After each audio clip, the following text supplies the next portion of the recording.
ہم آج تک جو کچھ سنتے آ رہے ہیں یہ پورا مواد جو ہمارے پاس آیا ہے یہ مواد تاریخ کی 14 الگ الگ مورخین کی لکھی ہوئی کتابوں سے آیا ہے. ٹوٹل 14 بڑے ہسٹورینز نے کتابیں لکھی, 14 بڑے مورخین نے کتابیں لکھی, مشہور مورخین نے کتابیں لکھی.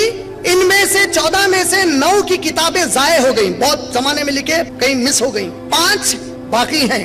ابو مخناف, ابن سعد, بالازوری, دیناوری اور ابن اتم, یہ 5 مورخ ہیں جن کی کتابیں باقی ہیں. اور یہ پوری 14 کتابیں ایک ہی نام سے لکھی گئیں.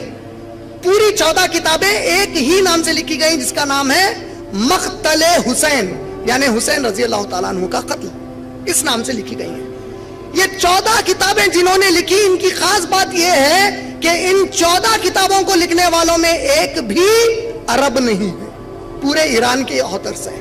اور ان 14 میں سے جو 5 بچے ہوئے ہیں ان کے بارے میں سنی اکابر علماء مانتے ہیں کہ اس میں کا ایک بھی سنی نہیں. لیکن یہ جو کتابیں لکھی گئی یہی واقعات ہم سب میں آج مشہور ہیں. کربلا کے واقعے سے متعلق جو تفصیلات ہیں ہم مسلمان جانتے بھی نہیں ہیں اس کے بارے میں. کربلا کے واقعے کی تاریخ کی شروعات کہاں سے ہوئی, کربلا کا واقعہ تو ایک مسئلہ انجام کو پہنچا, اس کی شروعات کہیں اور ہوئی. سب سے پہلے تو میں بتا دوں کہ محمد صلی اللہ علیہ وسلم کا قبیلہ کیا تھا. کیا قبیلہ تھا؟ ابو بکر صدیق کس قبیلے کے تھے؟ عمر رضی اللہ تعالیٰ عنہ کس قبیلے کے تھے؟ ہاں ادی قریش کے تحت کا قبیلہ ہے, مین قبیلہ قریش ہے. قریش کے 12 چھوٹے قبیلے تھے, ان میں سے ہمارے نبی محمد صلی اللہ علیہ وسلم اور ہمارے علی رضی اللہ تعالیٰ عنہ کا تعلق بنو ہاشم سے تھا. ابو بکر صدیق رضی اللہ تعالیٰ عنہ کا تعلق بنو تیم سے تھا. عمر ابن خطاب رضی اللہ تعالیٰ عنہ کا تعلق بنو عادی سے تھا. عثمان رضی اللہ تعالیٰ عنہ اور ابو سفیان رضی اللہ تعالیٰ عنہ کا تعلق بنو امیہ سے تھا. لیکن بنو ہاشم, بنو عادی, بنو تیم اور بنو امیہ یہ پورے کے پورے قریش تھے. ہمارے محمد صلی اللہ علیہ وسلم کی جملہ 11 بیویاں تھی جب آپ وفات فرمائے. جب تک آزاد 11 بیویاں تھی اور 4 لونڈیاں تھیں. آپ کو جملہ 4 بیٹیاں اور 3 بیٹے تھے. 4 بیٹیاں اور 2 بیٹے آپ کو بی بی خدیجۃ الکبریٰ رضی اللہ تعالی عنہا سے تولد ہوئے, پیدا ہوئے. آپ کی 11 بیویوں کے نام کیا ہیں؟ سب سے پہلی بی بی خدیجۃ الکبریٰ رضی اللہ تعالی عنہا.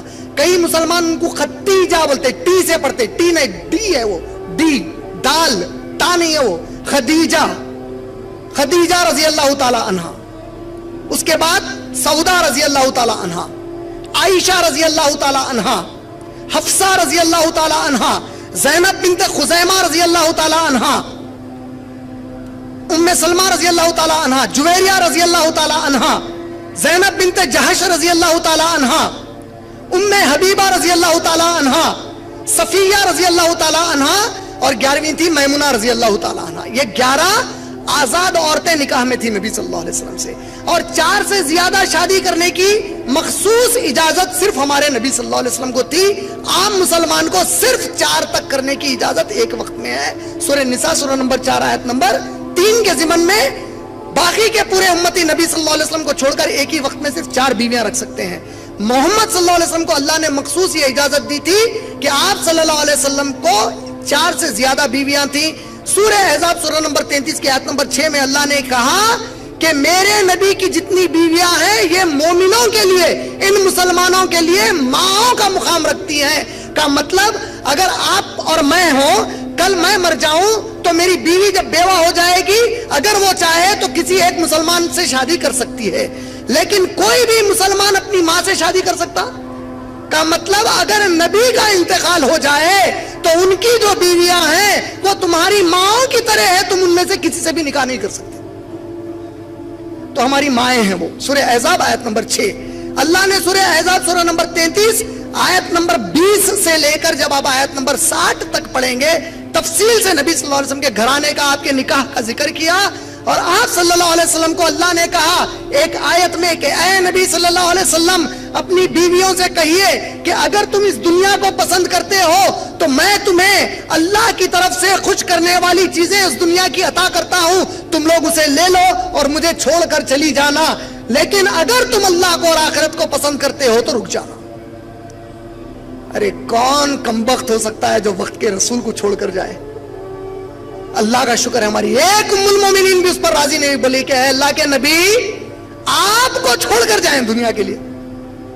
کیا ہم پاگل ہیں, ہم بے وقوف ہیں کہ ہمارے نبی کو چھوڑ دیں اس دنیا کے لیے؟ کسی نے بھی نہیں چھوڑا. اس سے ایک اور بات ثابت کیا ہوئی, جو الزام لگتا ہے کہ نبی صلی اللہ علیہ وسلم زبردستی شادیاں کرتے تھے, قرآن کی آیت آئی کوئی چھوڑ کر جانا چاہتے ہیں تو جاؤ, کوئی بیوی چھوڑ کر نہیں گئی. رضا کون راضی نہیں ہوگا؟ ایک مرتبہ نبی صلی اللہ علیہ وسلم عائشہ رضی اللہ تعالی عنہا کے ساتھ تشریف فرما تھے, بیٹھے ہوئے تھے. ایک صحابیہ آئیں, بولی یا رسول اللہ میں آپ سے نکاح کرنا چاہتی ہوں. اللہ کے نبی صلی اللہ علیہ وسلم خاموش ہو گئے, وہ گزر گئی, چلی گئی. وہ خاموشی دیکھ کر کے نبی صلی اللہ علیہ وسلم راضی نہیں ہو رہے ہیں. جیسا ہی وہ گئی, عائشہ رضی اللہ تعالیٰ کو غصہ آیا, بولے کہ دیکھو کیسی بے شرم ہے. اللہ کے نبی صلی اللہ علیہ وسلم جواب دے کر کہتے ہیں, اے عائشہ بڑی عقل مند ہے, سب سے اچھے کو اس نے پسند کیا ہے. نبی سے کون نہیں چاہے گا شادی کرنا؟ کون ایسا باپ ہوگا جو نہیں چاہے گا کہ نبی کو اپنی بیٹی دے دے؟ کون ایسا بھائی ہوگا جو نہیں چاہے گا کہ نبی کی بیوی اس کی بہن بن جائے؟ ہر صحابیہ کی تمنا تھی کہ میں بیوی بن جاؤں, ہر صحابی کی تمنا تھی کہ میری بیٹی یا میری بہن ان کی بیوی بن جائے. لیکن اللہ کے نبی کی شادی جو بی بی خدیجہ سے ہوئی, اس ایک نکاح کو چھوڑ کر جتنے شادیاں ہوئے اللہ کے حکم سے ہوئے, اپنی مرضی سے نبی صلی اللہ علیہ وسلم نے ایک بھی شادی نہیں کی. یہ بات ہمارے ایمان کا حصہ ہے. سمجھ میں آگے بات؟ نبی اپنی پسند سے کسی کو پسند کر کے شادی نہیں کیے. بی بی خدیجہ سے نکاح نبوت ملنے کے 15 سال پہلے ہوا.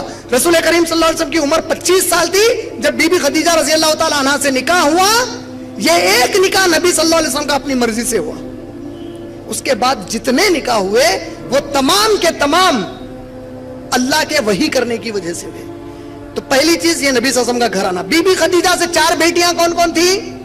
بی بی خدیجہ سے جو 4 بیٹیاں تھیں, بی بی رقیہ رضی اللہ تعالی عنہا, ام کلثوم رضی اللہ تعالی عنہا, زینب رضی اللہ تعالی عنہا, اور سب سے چھوٹی لخت جگر بی بی فاطمہ رضی اللہ تعالی عنہا. پنجے تنے پاک میں ہم صرف کس کا نام لیتے ہیں؟ پنجے تنے پاک میں علی رضی اللہ تعالیٰ عنہ کے ساتھ کس کا نام لیتے ہیں؟ کا مطلب باقی کی بیٹیاں ناپاک ہے. استغفر اللہ العظیم. نبی کی ہر بیٹی پاک ہے. سنی کا عقیدہ ہے کہ نہیں ہے؟ تو پاک پورے ہوئے کہ نہیں ہوئے؟ آپ کے 2 مرد بچے بی بی خدیجہ سے ہوئے, عبداللہ بن محمد, قاسم بن محمد. اور تیسرا جو لڑکا ہوا, نبی صلی اللہ علیہ وسلم کے یہ 11 بیویوں کے علاوہ 4 لونڈیاں تھیں آپ کی. ایک تھی ریحانہ, ایک تھی جمیلہ, ایک تھی ماریا خبتہ رضی اللہ تعالی عنہ, اور چوتھی ایک عورت سے شادی ہوئی جو تاریخی اعتبار سے الرحیق المختوم یا دوسری ایسی معتبر کتابوں سے پتا چلتا ہے کہ شاید اس کا نام اسما تھا, لیکن صحابہ نے اکثر اس کا نام لینا پسند نہیں کیا, کیونکہ جب نبی صلی اللہ علیہ وسلم اس کے پاس گئے تو اس نے کہا میں آپ کو قریب آنے دینا پسند نہیں کرتی. اللہ کے نبی صلی اللہ علیہ وسلم نے اسے رخصت کر دیا, طلاق دے دیا اور اسے چھوڑ دیا. تیسرا جو بیٹا ہوا اللہ کے نبی کا وہ ماریا خبتہ رضی اللہ تعالی عنہا سے ہوا, اور اس لڑکے کا نام تھا ابراہیم بن محمد صلی اللہ علیہ وسلم. یہ تیسرا لڑکا ہوا. اللہ کے نبی کریم صلی اللہ علیہ وسلم نے اپنی حیات میں کئی صحابہ کی فضیلتیں بتائی ہیں. ان میں سے 10 کو عشر مبشرہ کہا جاتا. عشرہ عربی میں کہتے ہیں 10 کو, مبشرہ خوشخبری کو کہتے ہیں. عشر مبشرہ مانے وہ 10 مخصوص صحابہ جس کو جنت کی سب سے زیادہ خوشخبریاں دی گئی, سب سے پہلے خوشخبریاں دی گئی. وہ 10 کون ہیں؟ ابو بکر صدیق, عمر بن خطاب, عثمان ابن عفان, علی ابن طالب, عبد الرحمن بن عوف, زبیر بن عوام, سعد بن وقاص, سعید بن زید, طلحہ اور ابو عبیدہ بن الجرہ. یہ 10 سب سے افضل صحابہ. یہ یاد رکھیں گے کہ بھول جائیں گے انشاءاللہ.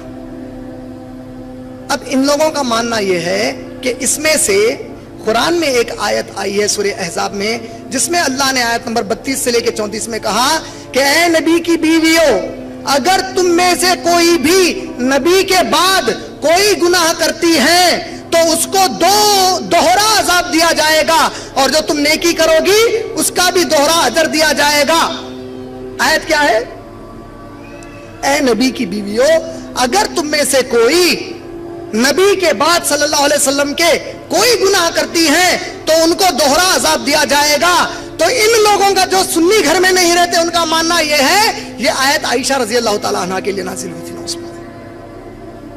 عائشہ رضی اللہ تعالیٰ عنہ کے بارے میں ان کا ماننا یہ ہے کہ ابو بکر صدیق نے عائشہ رضی اللہ تعالیٰ عنہ کو اچکالا کہ وہ نبی صلی اللہ علیہ وسلم کو راغب کریں تاکہ وہ شادی کر لینا. اس باللہ ہمارا ایمان یہ ہے کہ صحیح بخاری جلد نمبر 9 حدیث نمبر 7012، اللہ کے نبی کریم صلی اللہ علیہ وسلم سے عائشہ رضی اللہ تعالیٰ عنہ نے پوچھا کہ اے میرے نبی، آپ نے مجھ سے نکاح کیوں کیا؟ تو نبی کریم صلی اللہ علیہ وسلم نے فرمایا کہ اے عائشہ، مجھے اللہ نے تجھے 2 بار خواب میں دکھایا کہ ایک فرشتہ تجھے سلک کے کپڑے میں لپیٹ کر لے جا رہا تھا. میں نے اس فرشتے کو خواب میں کہا کہ بتا وہ کیا لے جا رہا ہے. اس نے کپڑا کھولا اور میں نے تمہیں دیکھا تو میں نے خواب میں ہی دعا مانگی کہ اے اللہ، اگر یہ میرے حق میں ہے تو تو اپنی مرضی سے اسے مجھے پہنچا دے.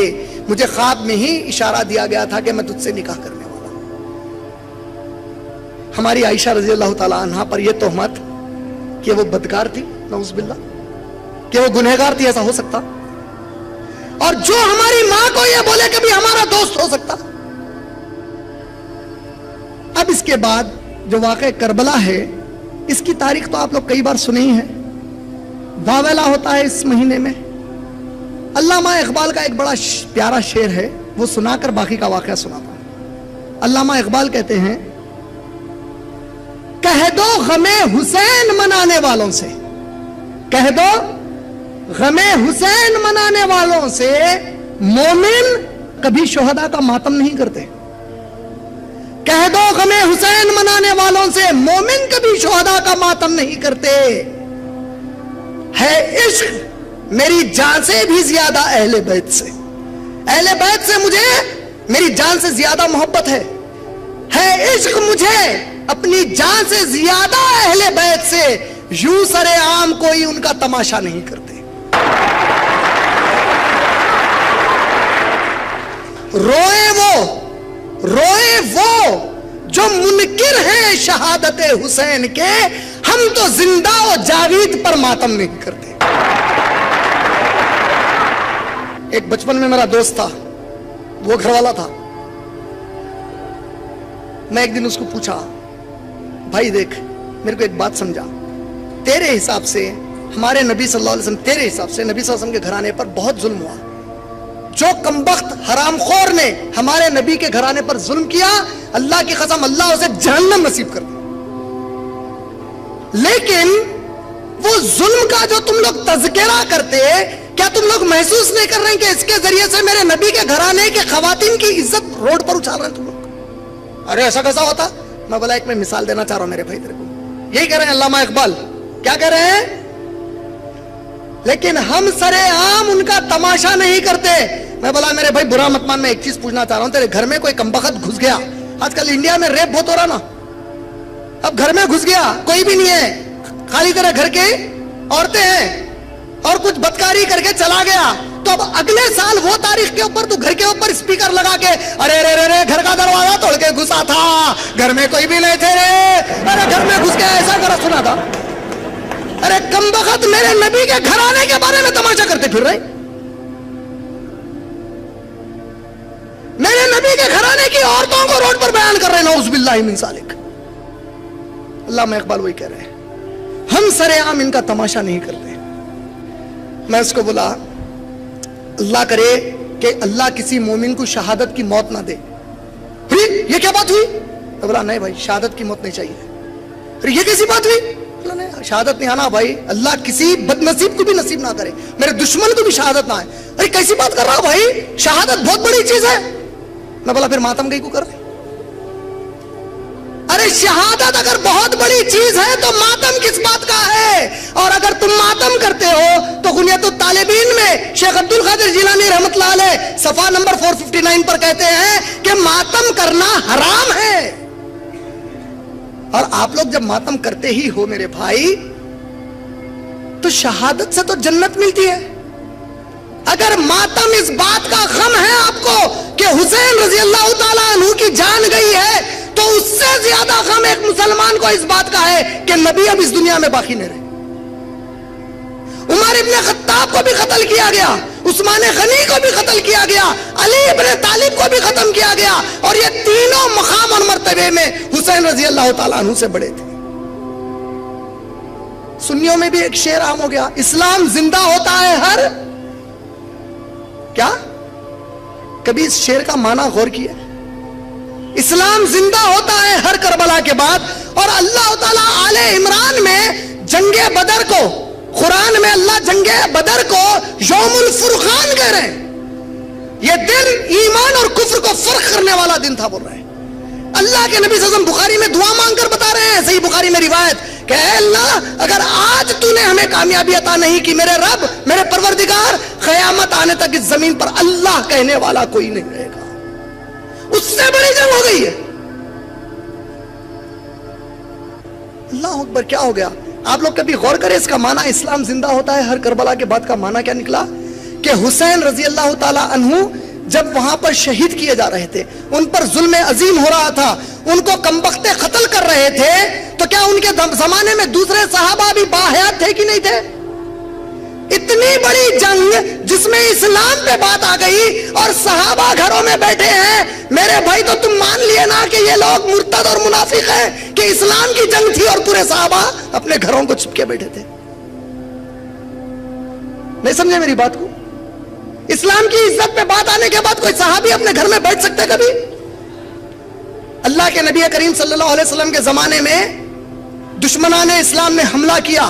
اللہ کے نبی صلی اللہ علیہ وسلم نے رات میں اعلان پہنچایا, آواز لگا کر اعلان دیا گیا کہ اے صحابہ ایمان والو, جس حال میں ہو اپنے گھروں سے نکل آؤ کہ دشمن اسلام کا ہم پر حملہ کر رہا ہے. سب صحابہ جمع ہو گئے راتوں رات. ایک صحابی جاتے ہیں, ان کا نکاح ہوا ہے, پہلی رات ہے, ابھی انہوں نے بستر کیا, بستر کر کے ہٹے, غسل لینا چاہتے تھے. ان کی اہلیہ کہتی ہیں, اے میرے آقا کہیں ایسا نہ ہو جائے کہ نبی صلی اللہ علیہ وسلم اور ان کے ساتھی چلے جائیں اور آپ غسل کے بہانے پیچھے رہ جائیں, جائیے نبی کے ساتھ شریک ہو جائیے, اللہ مالک ہے. جذبے سے وہ صحابی گئے, شہید ہو گئے. کیا ہو گئے؟ اچانک صحابہ نے جنگ کے ختم ہونے پر دیکھا کہ ان کی نعش ہوا میں ہے, پانی ٹپک رہا. صحابہ اللہ کے نبی کے پاس دوڑتے ہوئے آئے, بولے یا رسول اللہ یہ کیا ماجرا ہے؟ کہا کہ میرا صحابی اللہ کی محبت کے جذبے میں, دین کے محبت کے جذبے میں, میری محبت میں گھر سے نکل کر آ گیا تھا. وہ غسل کی حالت میں نہیں تھا, وہ شہید تھا, ناپاک حالت میں تھا. اس کے جذبے کو دیکھ کر اللہ نے آسمان سے فرشتوں کو بھیجا جو اس کی نعش کو غسل دے رہے ہیں.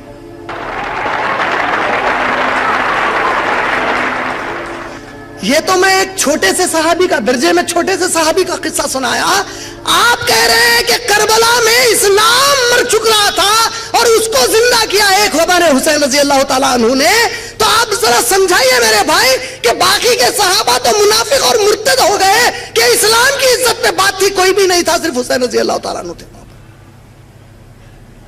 کیا کہتے ہیں ابھی بھی اسلام زندہ ہوتا کربلا کے بعد؟ ارے اسلام مر ہی نہیں سکتا. تم مر سکتے, میں مر سکتا ہوں, اسلام کبھی نہیں مر سکتا, اللہ کا وعدہ ہے.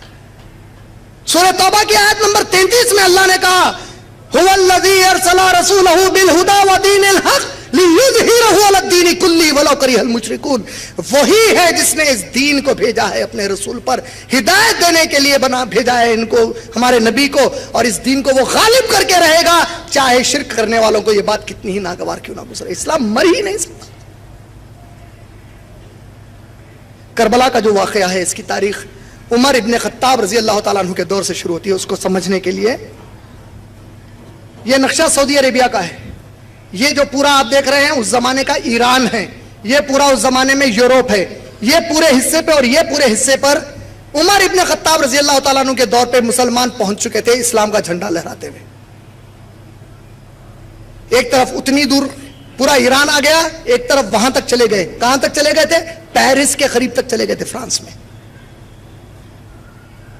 علی رضی اللہ تعالیٰ عنہ, عمر رضی اللہ تعالیٰ عنہ, عثمان رضی اللہ تعالیٰ عنہ اور ابو بکر صدیق رضی اللہ تعالیٰ عنہ کے دور میں ہوم منسٹر تھے. کیا تھے؟ پورے فوج کو بھیجنا, ملک کے اندر کے قانون کے نظام کو چلانا یہ علی رضی اللہ تعالیٰ عنہ کے ذمہ تھا. عمر رضی اللہ تعالیٰ عنہ کے دور میں جب یہ فتوحات ہوئے تو نتیجہ یہ نکلا, جب ایران فتح ہوا تو ایران میں بادشاہت تھی, ان لوگوں کے دل میں ایک بدلے کا جذبہ تھا. وہ بدلے کا جذبہ ان کے دماغ میں کیوں تھا؟ کیونکہ ان کے دل میں پہلے سے ہی عربوں کے ساتھ, دیکھیں آج ہندوستان اور چین کے درمیان, ہندوستان اور پاکستان کے درمیان ایک تناؤ ہے. اس میں آپ کسی صورت بھی نہیں چاہتے کہ ایک ہندوستانی پاکستانی سے ہارے, ایک ہندوستانی چین سے ہارے. ہم چاہتے نہیں کچھ بھی ہو جائے ہم کو جیتنا ہے. لیکن جب صحابہ غالب آ گئے ان مملکتوں پہ, آپ امیجن کرو اچانک کل آپ کو پتا چلا کہ بنگلہ دیش امریکہ اور رشیا کو جنگ ہرا دیا, امریکہ پہ قبضہ کر لیا بنگلہ دیش, رشیا پہ قبضہ کر لیا, چائنا پہ قبضہ کر لیا. ارے کیسا ہو سکتا؟ تعجب کی بات ہے کہ نہیں ہے؟ جب صحابہ نکلے تو ایسے ہی ممالک کو ڈھیر کر دیا اسلام کے تحت. وہاں کے جو غاصب لوگ تھے, جو بڑے عہدوں پر تھے, وہ لوگ بولے یہ کیا ہے, ہماری تو دکانیں بند کر دیے. کہہ رہے ہیں کہ صرف اللہ کی عبادت کرو, کہہ رہے ہیں کہ صرف رسول خدا صلی اللہ علیہ وسلم کی اطاعت کرو, کہہ رہے ہیں کہ صرف اسلام کا قانون چلے گا, نہ ہم کو موج مستی کرنے دیتے ہیں, نہ زنا کرنے دیتے ہیں, نہ شراب اور جوے کے قریب جانے دیتے ہیں. ارے یہ کیا ہے؟ تو بدلہ لینے کی بھاونا ان کے دلوں میں تھی. اس کی شروعات کہاں ہوئی؟ حضرت عمر ابن خطاب رضی اللہ تعالی عنہ کا قتل کس نے کیا؟ فیروز ابو لولو نے. یہ کہاں کا تھا؟ ایران کا رہنے والا تھا. کیسے قتل کیا یہ بھی واقعہ سن لیجئے.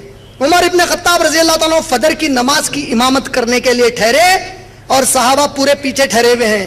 یہ کمبخت ان کو چھرا گھونپنے کے لیے 8 صحابہ کو چھرا گھونپا. کیوں؟ کیونکہ صحابہ جب مسجدوں میں ٹھہرتے تو ایک دوسرے کے کانوں کو کاندھے اور پیر سے پیر ملا کر ٹھہرتے, بیچ میں ذری جگہ نہیں چھوڑتے. اور آج مسلمان میلوں دور ٹھہرتے ایک دوسرے سے. 8 صحابہ کو مارنے کے بعد وہ عمر ابن خطاب کو چھرا گھونپتا ہے, وہ بے ہوش ہو کر گر گئے.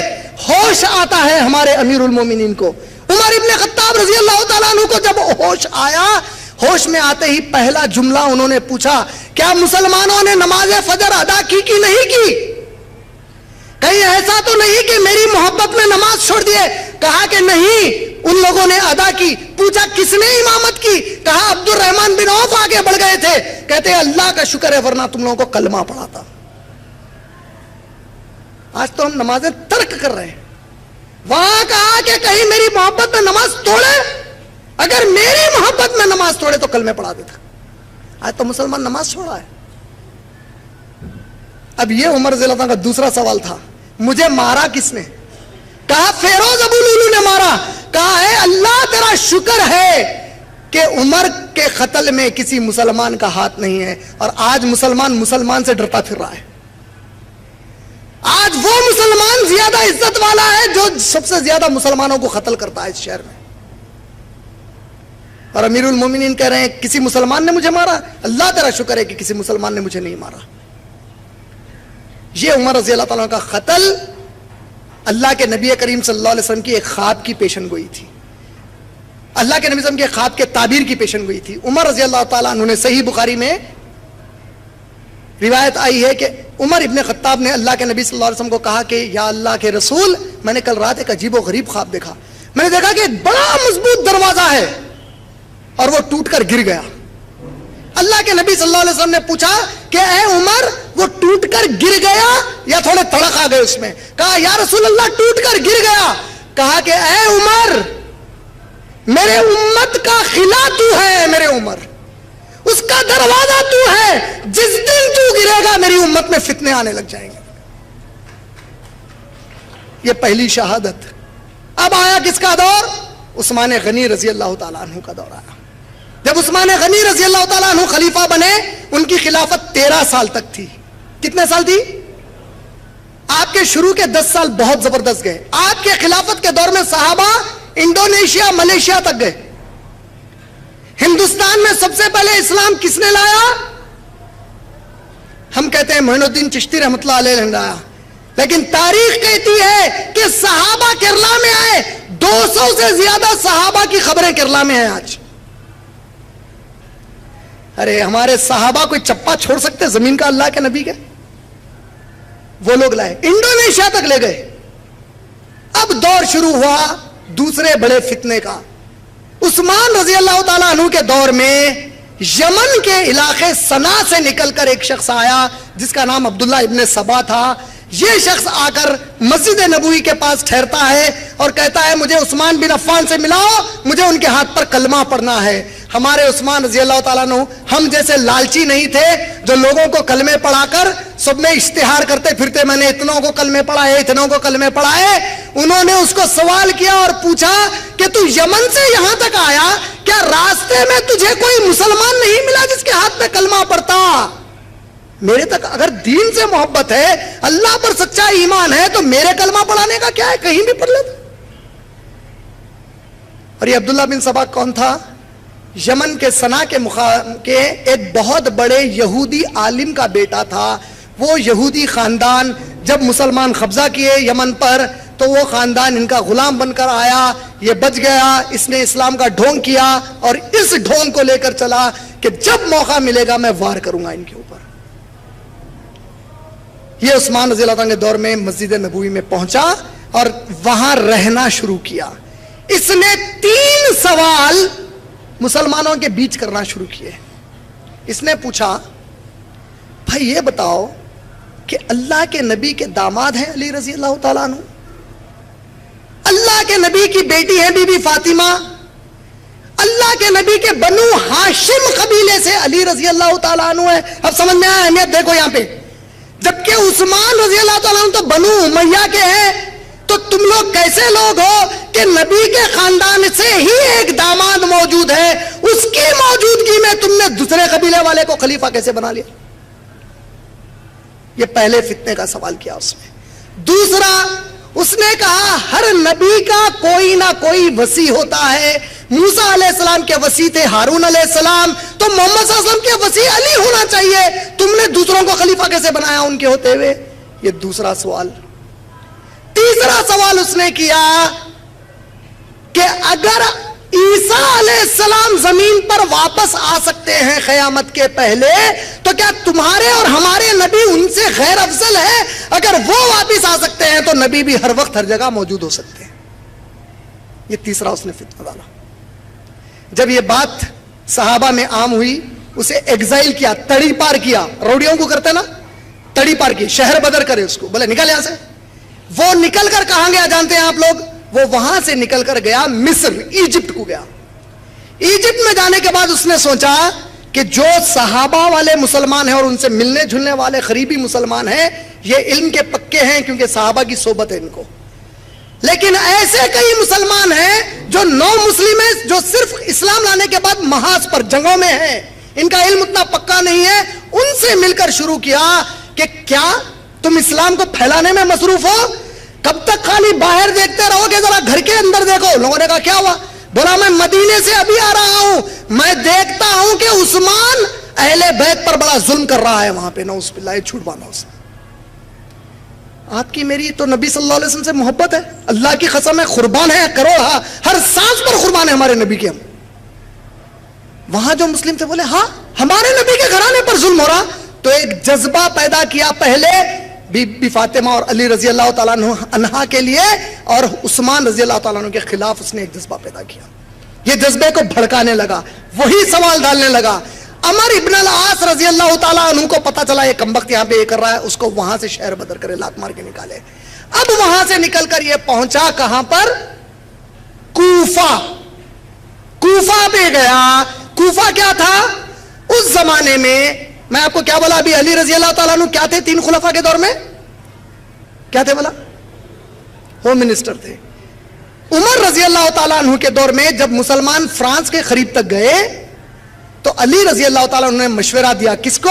عمر رضی اللہ تعالیٰ عنہ کو, کہ اے امیر المومنین, مدینے سے پیرس تک کا فاصلہ بہت دور ہے, ہم ان دونوں کے بیچ کے ایک علاقے کو کنٹرول روم بناتے ہیں تاکہ احکامات وہاں سے آپ بناتے ہیں, یہاں سے وہاں جانے میں مشکل ہو رہی ہے. ہم کوفہ میں ایک کینٹونمنٹ ایریا بناتے ہیں, آرمی کا ایریا بناتے ہیں, اس کو کنٹرول روم بنا کر وہاں سے بھی ہم کنٹرول کرتے ہیں ادھر والے لوگوں کو. عمر ابن خطاب راضی ہو گئے, لیکن ان کی شہادت ہو گئی. عثمان رضی اللہ تعالیٰ عنہ بھی راضی ہوئے, اور ان کے دور میں وہاں پہ کینٹونمنٹ ایریا بسا جہاں پہ ملٹری والے اکثر رہا کرتے تھے. اب یہ پہنچا ان کے پاس, یہ واقعے کو غور سے سنو, یہ پہنچا ان کے پاس اور ان لوگوں کا دماغ خراب کرنا شروع کیا. بولا کہ کیسے مسلمان ہو تم لوگ, نبی کے گھرانے پر وہاں ظلم ہو رہا ہے, میں دیکھ کر آ رہا ہوں, قسم ہے اللہ کی میں نے بڑا ظلم دیکھا ہے, اور تم لوگ خالی یہی پھر رہے ہو, نبی کے گھرانے سے تمہاری محبت نہیں ہے.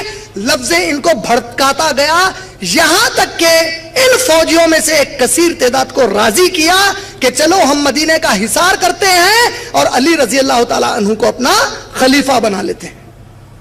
مدینہ پلٹ کر آیا. جب مدینہ آیا تو اس مکار نے بڑا صحیح مہینہ چنا, ذی الحجہ کا مہینہ اس نے چنا مدینہ واپس آنے کے لیے, کیونکہ اس کو معلوم تھا اگر حج کا مہینہ ہے تو کئی صحابہ حج کرنے چلے جائیں گے. آیا اور مدینے کا حصار کیا. تاریخی اعتبار سے آتا ہے جب مدینے میں آیا جمعے کا دن تھا, مسجد نبوی میں داخل ہوا. میرے بھائی کبھی اس کے بھی تو بارے میں سنو کہ ہمارے عثمان رضی اللہ تعالیٰ عنہ کے اوپر کتنی مصیبتیں آئیں.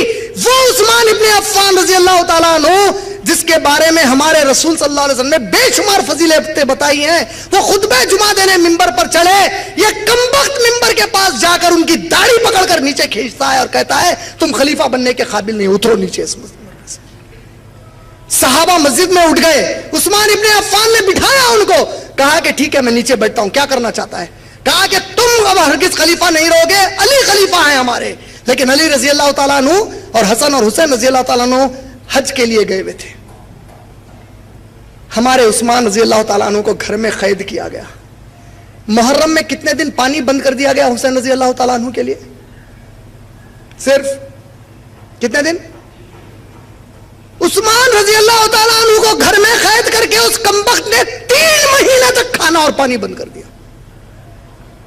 کبھی سنا آپ لوگوں نے اس کے بارے میں؟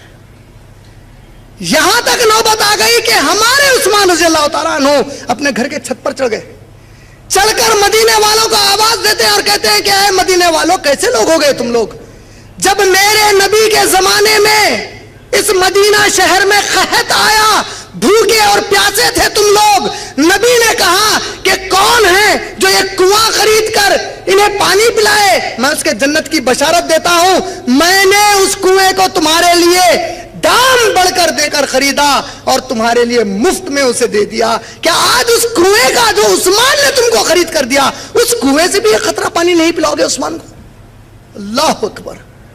ارے ہمارے مسلمانوں کو تو یہ بتایا گیا کہ تم کوئی احسان کرو تو احسان نہ جتاؤ. کتنے مجبور ہو گئے عثمان رضی اللہ تعالیٰ عنہ کے احسان یاد دلانے کے, بھول گئے تم لوگ پیاسے تھے, یہ کنواں میں خرید کر دیا اور آج اس سے مجھے ایک قطرہ پانی نہیں پلاؤ گے تم لوگ. علی رضی اللہ تعالیٰ عنہ اور حسن حسین رضی اللہ عنہ جب واپس آئے, تماشا دیکھا, علی رضی اللہ تعالیٰ عنہ, ہمارے علی رضی اللہ تعالیٰ عنہ جا کر کہتے ہیں کہ اے امیر المومنین آپ حکم دیجئے, اس کمبخت کی گردن مار کر پھینک دوں گا یہیں پر, ان سب کو قتل کروں گا جس نے آپ کے ساتھ بدتمیزی کی ہے. ہمارے عثمان رضی اللہ تعالیٰ عنہ کیا جواب دیتے ہیں جانتے ہیں؟ کہتے ہیں اے علی رضی اللہ تعالیٰ عنہ, میں اللہ سے ڈرتا ہوں, مجھے غیب کا علم نہیں ہے, میں نہیں جانتا کہ کس کے دل میں کیا ہے. اگر یہ کمبخت مسلمان نہیں ہے اور منافق ہے اور میں نے تم کو قتل کرنے کے لیے کہا تب تو بات صحیح ہے, لیکن اگر یہ واقعی مسلمان ہے اور اس نے غفلت میں یہ حرکت کی ہے اور میں نے تمہیں قتل کا حکم دیا ہے علی, تو قیامت میں عثمان کسی مسلمان کے قتل کا گناہ اپنے سر پر لے کر اٹھنا نہیں چاہتا, چاہے یہ لوگ میرے ٹکڑے ہی کیوں نہ کرتے. کبھی ہمارے عثمان رضی اللہ تعالیٰ کی شہادت کے بارے میں سنے ہم لوگ؟ کبھی ان کی تکلیف کے بارے میں اندازہ کیا کہ 3 مہینے کھانا اور پانی ان پر بند کر دیا گیا ہے؟ بحر روما وہ کنواں جس سے پانی بند کر دیا گیا. بالآخر علی رضی اللہ تعالیٰ عنہ نے کس کو متعین کیا جانتے ہیں ان کے گھر کی حفاظت کے لیے؟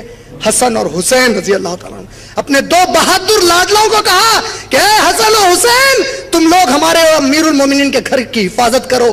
وہ لوگ دروازوں پر پہرا دیتے ٹھہرتے. بالآخر رات کے وقت پیچھے سے حملہ کیا گیا اور عثمان رضی اللہ تعالیٰ عنہ قرآن مجید کی تلاوت کر رہے تھے جس وقت شہید کیا گیا, اور آپ کے خون کے خطرے سورہ بقرہ کی آیت نمبر 137 پر پڑھے جس کا آخری حصہ فَسَيَكْفِيكَهُمُ اللَّهُ وَهُوَ السَّمِيعُ الْعَلِيمُ ہم تغرا بنا کر اپنے گھروں میں رکھتے ہیں. یہ وہ قرآن مجید جو ترکی میں آج بھی موجود ہے, یہ وہ خون کے حصے. یہ نسخہ آج بھی موجود ہے. اس آیت کی تلاوت کے وقت یا اس پر خون کے خطرے تھے جب آپ کو شہید کر دیا گیا. جیسے ہی عثمان رضی اللہ تعالیٰ عنہ شہید ہوئے, یہ قاتلوں نے کیا کیا؟ فوری علی رضی اللہ تعالیٰ عنہ کو زور ڈالا کہ اے علی, ہم آپ کو اپنا خلیفہ مانتے ہیں, بیعت کیجئے ہمارے ساتھ, ہم آپ کے ہاتھ پر بیعت کرتے ہیں. علی رضی اللہ تعالیٰ عنہ بیعت لینے سے پہلے اپنے گھر لوٹ گئے, اپنے دروازوں کو بند کر لیا اور کہا کہ مجھے ڈر لگتا ہے یہ لوگ کیا کر رہے ہیں, ایسے حالات میں مجھے خلیفہ بنا رہے ہیں.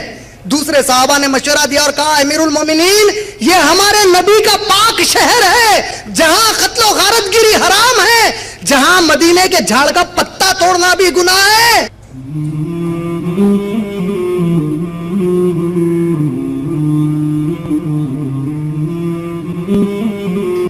یہ وہ شہر ہے میرے نبی کے فضیلت کا کہ یہاں کے جھاڑ کا پتا بھی توڑنا گناہ ہے. اگر مسلمانوں کی یہاں قتل و غارت گیری شروع ہوگی تو بڑا ہنگامہ ہوگا. امیر المومنین, وقت کی نزاکت کو سمجھ کر آپ خلیفہ بن جائیے. اللہ کی قسم ہمارے امیر المومنین علی رضی اللہ تعالیٰ عنہ کو حکومت کا کوئی شوق نہیں تھا. حالات کی نزاکت پر انہوں نے فوری ان لوگوں سے بیعت قبول کر لی. یہ جب بیعت قبول کرتے ہیں تو پتا چلا کہ معاویہ رضی اللہ تعالیٰ عنہ اس زمانے میں کوفہ کے گورنر ہیں. ان کو جب پتا چلا تو وہ فوری فوج لے کر وہاں سے آئے. بولے کہ یہ کیسے ہو سکتا ہے کہ علی رضی اللہ تعالیٰ عنہ بجائے قاتل عثمان کو سزا دینے کے ان کے ہاتھ پر بیعت کرا لیے. بولے کہ ان کو چھوڑ دیا, اور انہوں نے بیعت کی اتنی جلدی کیوں کی؟ جب وہ لوگ پہنچے تو اب دونوں میں بحث و تکرار کا مسئلہ شروع ہوا. معاویہ رضی اللہ تعالیٰ عنہ کے گروہ میں کون کون تھے آپ جانتے ہیں؟ عشر مبشرہ میں گرایا 10. بھائی آپ لوگوں نے جواب نہیں دیا تو چھوڑ دو. بولا ابو بکر صدیق, عمر, عثمان رضی اللہ تعالیٰ عنہ, یہ 3 کا تو قتل ہو گیا تھا. بچے کون تھے؟ علی رضی اللہ تعالیٰ عنہ. علی رضی اللہ تعالیٰ عنہ کے خلاف کون آئے ہیں؟ معاویہ رضی اللہ تعالیٰ عنہ. اور معاویہ رضی اللہ تعالیٰ عنہ کے ساتھ جو باقی کے عشر مبشرہ ہیں وہ پورے ادھر ہیں. ام المومنین عائشہ رضی اللہ تعالیٰ عنہ انہی کے ساتھ ہیں. یہ پورے ایک ہی بات کہہ رہے ہیں. یہ کہتے ہیں کہ اے علی ابن طالب, آپ خلیفہ بنتے ہیں, ہمیں کوئی اعتراض نہیں, لیکن قاتل عثمان سے بدلہ تو لیجئے. یہ عثمان کون عثمان ہے؟ اللہ اکبر. قرآن مجید آپ لوگ سورہ فتح پڑھتے ہیں. سورہ فتح سنا ہے کہ نہیں سنا ہے؟ سورہ فتح میں ایک واقعہ آیا ہے جسے بیت الرضوان کہا گیا. بیت الرضوان کا معنی کیا ہے؟ پتا چلا کہ اللہ کے نبی کریم صلی اللہ علیہ وسلم فتح مکہ سے پہلے حج کا ارادہ کیے, عمرے کا ارادہ کیے, معاف کرنا, عمرے کا ارادہ کیے, اور آپ صلی اللہ علیہ وسلم اپنے صحابہ کو لے گئے ایک مقام پر, مکے سے پہلے رکے, اور عثمان غنی رضی اللہ تعالیٰ عنہ کو کہا کہ اے عثمان, یہ مکے کے لوگ تمہاری عزت کرتے ہیں, یہ جانتے ہیں کہ تم ایک اچھے نیک انسان ہو, کم سکون انسان ہو, تم ان کے پاس جاؤ اور ان کے سرداروں سے ملو اور ان سے کہو کہ ہمارے نبی اور ان کے صحابہ صرف طواف کرنا چاہتے ہیں, ہم مکے کو تم سے جنگ کرنے نہیں آئے ہیں, ہم کوئی ہتھیار نہیں لائے ہیں, جاؤ اور ان سے بات کرو, وہ راضی ہو جائیں تو ہم جائیں گے اور طواف کریں گے. عثمان رضی اللہ تعالیٰ عنہ یہ بات کرنے گئے. 3-4 دن میں واپس آنے کا اندیشہ تھا. دن بڑھ گئے, کچھ زیادہ ہی بڑھ گئے, اور منافقوں نے چاہا کہ نبی کو لڑائیں تاکہ نبی صلی اللہ علیہ وسلم اور صحابہ جو بغیر ہتھیار کے آئے ہیں, کفار ان پر حملہ کر کے ان کا جانی اور مالی نقصان کر دیں. ان لوگوں نے ایک افواہ اڑائی کہ عثمان رضی اللہ تعالیٰ عنہ کو ان لوگوں نے قتل کر دیا. جھوٹی بات کہی. کن لوگوں نے کہی؟ منافقوں نے, تاکہ نبی صلی اللہ علیہ وسلم کو نقصان پہنچائے. جیسا ہی یہ بات ہوئی, دیکھیے عثمان رضی اللہ عنہ کی فضیلت بتا رہا ہوں آپ لوگوں کو, میں عظمت بتا رہا ہوں ہمارے عثمان کی. اللہ کے نبی کریم صلی اللہ علیہ وسلم ایک جھاڑ کے نیچے چبوترے پر بیٹھ کر پورے صحابہ کو بلائے. ادھر آؤ صحابہ, میرے تال صحابہ. بولے اے صحابہ, میرا عثمان سنا ہے کہ قتل ہو گیا ہے. اے صحابہ, کیا تم اپنے رسول کا ساتھ دو گے میرے عثمان کے خون کا بدلہ لینے کے لیے؟ پورے صحابہ نے نبی صلی اللہ علیہ وسلم کے ہاتھ پر بیعت کی. کہا یا رسول اللہ, ہمارے ماں باپ, ہماری جان, ہمارا مال سب آپ پر سے قربان. یا رسول اللہ, آپ حکم کیجئے, ہم ہر طریقے سے آپ کے ساتھ ہیں, ہمارے ساتھی عثمان رضی اللہ تعالیٰ عنہ کے خون کے بدلے کے لیے. جیسا ہی یہ بیعت صحابہ نے نبی کے ہاتھ پر رکھ کر کی, اللہ اکبر, عثمان رضی اللہ عنہ کی فضیلت کا اندازہ کرو. قرآن کی سورہ فتح کی اللہ نے آیت نازل کی, کہا کہ اے نبی, صحابہ کے ہاتھ پر آپ کا ہاتھ اور آپ کے ہاتھ پر اللہ کا ہاتھ, اللہ بڑا خوش خوش ہوا آپ لوگوں کی محبت کو دیکھ کر آپس کی. اللہ آپ لوگوں کو آزما رہا تھا کہ تم آپس میں کتنے محبت کرتے ہو ایک دوسرے سے. معاویہ رضی اللہ تعالیٰ عنہ وغیرہ کہتے ہیں کہ ایسے عثمان کے قتل کا بدلہ لیے بغیر کیسے علی رضی اللہ تعالیٰ عنہ آپ نے بیعت قبول کر لی. گرما گرمی پیدا ہو گئی. بات یہ طے پائی اس وقت کہ ٹھیک ہے ایک کام کرتے ہیں کہ علی رضی اللہ تعالیٰ عنہ کی طرف سے ابن عباس رضی اللہ تعالیٰ عنہ. ابن عباس کون ہے؟ عبداللہ ابن عباس اللہ کے نبی کریم صلی اللہ علیہ وسلم کے سگے چچیرے بھائی ہیں, چاچا کے بیٹے. عباس رضی اللہ تعالیٰ عنہ کے بیٹے ہیں. عبداللہ ابن عباس رضی اللہ تعالیٰ عنہ علی رضی اللہ تعالیٰ عنہ کی طرف سے آئیں گے, اور معاویہ رضی اللہ تعالیٰ عنہ کی طرف سے موسیٰ اشعری رضی اللہ تعالیٰ عنہ آئیں گے, کیونکہ صحابہ ان دونوں کی بڑی عزت کرتے تھے. وجہ اللہ کے نبی صلی اللہ علیہ وسلم نے ایک مرتبہ دعا کی اللہ سے کہ اے اللہ میرے اس ابن عباس کو قرآن کی تفسیر کا علم دے دے. قرآن کی سب سے پہلی تفسیر عبداللہ ابن عباس رضی اللہ تعالیٰ عنہ نے کی, ان کے لیے یہ دعا. اور موسیٰ اشعری رضی اللہ تعالیٰ عنہ ان صحابہ میں سے ہیں کہ وقت کے نبی صلی اللہ علیہ وسلم کو کبھی گھر کے اندر کے کچھ باتیں مشورے میں کرنا ہوتا, کچھ راز اپنے دوستوں میں بیان کرنا ہوتا, تو وہ موسیٰ اشعری کو پکڑ کر اللہ کے رسول اپنے راز بتا دیتے. عظیم صحابی. دونوں طرف سے یہ طے پایا کہ دیکھو معاویہ بھی گرم مزاج ہیں, علی رضی اللہ تعالیٰ عنہ بھی گرم مزاج ہیں, یہ دونوں بھی حق پرست ہیں. اگر یہ دونوں ایک دوسرے کے سامنے آئیں گے اور اللہ نہ خواستہ کچھ ہو جائے گا تو اچھا نہیں ہوگا. اس سے بہتر ہے کہ ہم ابن عباس کو یہاں سے لاتے ہیں اور ہمارے موسیٰ اشعری کو یہاں سے لاتے ہیں. یہ دونوں جو بھی فیصلہ کریں گے اس کو علی اور معاویہ رضی اللہ تعالیٰ عنہ مان لیں گے. یہ طے پایا. سمجھے کہ نہیں سمجھے بھائی؟ جواب دو بھائی. جب یہ طے پایا, اب خوارجی نکلے یہاں پر یہ بول کر کہ قرآن کے حکم کو چھوڑ کر آپ امیر المومنین ہوتے ہوئے کیسا دو انسانوں کے حکم کو مانیں گے, لہذا آپ نے قرآن کے حکم کو چھوڑ دیا, آپ آج سے امیر الکافرین ہیں. یہ ہے خوارج کی شروعات. بولے ابن عباس کون؟ بولے موسیٰ اشعری کون؟ آپ قرآن کو رکھ کر ان کا فیصلہ مانیں گے. اے علی تو پھر آپ امیر المومنین ہی کہاں ہوئے؟ کمبخت تھے. علی رضی اللہ تعالیٰ کے خلاف ٹھہر گئے, نعوذ باللہ. یہ ایک تاریخ بتا دیا ان کی. اب یہ جو فیصلے کا وقت تھا یہ طے پایا کہ دیکھو آدھ رات گزر جانے دو, کل فجر کی نماز میں مسجد نبوی میں بیٹھیں گے اور یہ دو معتبر صحابہ ابن عباس اور موسیٰ اشعری رضی اللہ تعالیٰ بات کریں گے. جو بھی نتیجہ نکلے گا اس کو علی رضی اللہ تعالیٰ عنہ اور معاویہ رضی اللہ تعالیٰ عنہ مان لیں گے. رات ہوتے ہی عبداللہ بن سبا اس کا دماغ چلا مکاری کا. بولا اماں کل اگر صبح یہ لوگ ملے اور بعد میں علی اور معاویہ مل لیے تو اب ہم تو پورے گئے کام سے. نہیں سمجھے؟ پورا فساد کرایا تھا. اگر مل لیے تو مسئلہ ہے. علی رضی اللہ تعالیٰ عنہ اس کو کچھ بھی کیوں نہیں کر رہے ہیں مدینے میں؟ ہمارے علی اس سے ڈرے نہیں تھے رضی اللہ تعالیٰ عنہ. وہ لوگ نہیں چاہتے تھے کہ مدینے کے پاک شہر میں قتل و غارت گری ہو, رکے ہوئے تھے.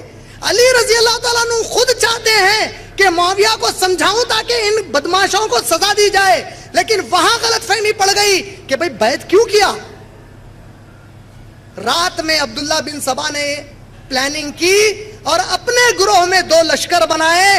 کہا ایک لشکر حملہ کرے گا علی رضی اللہ تعالیٰ عنہ کے علاقے میں خیموں پر, دوسرا کرے گا معاویہ رضی اللہ تعالیٰ عنہ کے خیمے پر.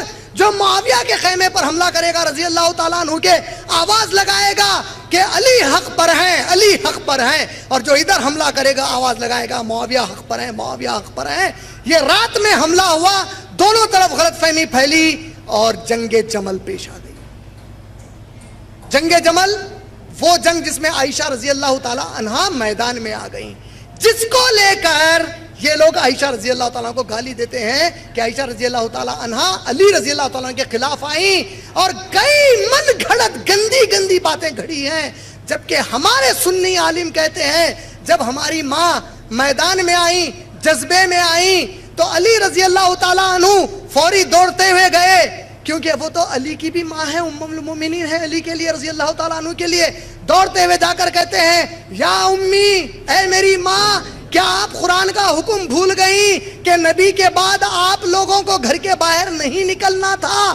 ہمارے سنی علماء تاریخ لا کر کہتے ہیں کہ ام المومنین دعا دیتی ہیں, اے علی تو تو نے مجھے قرآن یاد دلا دی میرے علی، آپ نے مجھے قرآن یاد دلائی ہے علی، میں آپ کا شکریہ ادا کرتی ہوں، اور میں اسی وقت میدان سے پلٹتی ہوں۔ جب وہ میدان سے پلٹ رہے تھے، کم بختوں نے آپ کی اونٹنی کے پیر کو ضرب لگایا، عائشہ رضی اللہ تعالیٰ عنہ اونٹنی پر سے نیچے گر گئی اور ریڑھ کی ہڈی پر مار پڑا۔ جنگ اور پکڑ لی، بہرحال کمپرومائز ہوا، جنگ تھما دیا گیا۔ 1 سال تک وہی ہے معاویہ رضی اللہ تعالیٰ اور فوج۔ اس کے بعد عائشہ رضی اللہ تعالیٰ عنہ کبھی بھی نہ ادھر سے آئیں نہ ادھر سے آئیں۔ یہ اصلی تاریخ ہے۔ یہ تاریخ مانیں گے یا ادھر کے گھر والوں کی مانیں گے؟ اس کے بعد کبھی نہیں نکلی وہ۔ اب موقع آیا دوبارہ پھر ملاقات کرنے کا، کم بخت اس نے پھر سے وہی جھگڑا کرا دیا۔ جنگ صفین ہوئی، جنگ صفین میں زبردست مسلمان قتل ہوئے، بہت زیادہ خون خرابہ ہوا۔ آخری میں وہ معاویہ رضی اللہ تعالیٰ عنہ نے تلوار کی نوک پر قرآن کو اٹھایا، اس کے مصحف کو، کہا اے علی رک جاؤ رک جاؤ رک جاؤ، بس کر دو۔ یہ واقعہ صحیح ہے، لیکن واقعے کو پیش کرتے ہیں یہ کہہ کر کہ معاویہ رضی اللہ تعالیٰ عنہ ڈر گئے، علی نے دھجیاں اڑا دی ان کی۔ ڈرے یا نہیں ڈرے میں نہیں جانتا، لیکن وہ جو تلوار پر قرآن اٹھائے تھے اس کی وجہ کچھ اور تھی۔ وجہ کیا تھی؟ اللہ اکبر، دیکھو ہمارے صحابہ کو نبی کے قول کا کتنا پاس ہوا کرتا تھا۔ صحیح بخاری جلد نمبر 4 حدیث نمبر 67، اللہ کے نبی کریم صلی اللہ علیہ وسلم نے بی بی سمیہ کے بیٹے عمار بن یاسر کے لیے کہا کہ اے عمار، ایک ایسا وقت آئے گا جب مسلمانوں کے 2 بڑے گروہ آپس میں لڑ پڑیں گے، جب ان میں لڑائی ہوگی تو جو گروہ غلطی پر ہوگا وہ تیرا قتل کر دے گا۔ کیا کہا تھا اللہ کے نبی صلی اللہ علیہ وسلم نے کہ اے عمار، 2 مسلمان گروہوں میں جھگڑا ہوگا، جب یہ جھگڑا ہوگا تو تجھے وہ گروہ قتل کر دے گا جو غلطی پر ہو۔ عمار بن یاسر تھے علی رضی اللہ تعالیٰ عنہ کے ساتھ، اور ان کا قتل ہو گیا جنگ صفین میں۔ جیسا ہی معاویہ رضی اللہ تعالیٰ عنہ کو پتا چلا کہ عمار بن یاسر کا قتل ہو گیا، معاویہ رضی اللہ تعالیٰ عنہ کو حدیث یاد دلائی گئی کہ نبی نے کہا تھا جو گروہ غلط ہے وہ قتل کرے گا عمار تیرا۔ فوراً معاویہ رضی اللہ تعالیٰ نے کہا کہ اللہ کی قسم ہے میں نے اس کو قتل نہیں کیا۔ کہا لیکن آپ ہی تو جنگ کرا رہے ہیں۔ کہا جنگ روک دو اے علی، اب بس ہے اب بس ہے، اب رک جاؤ۔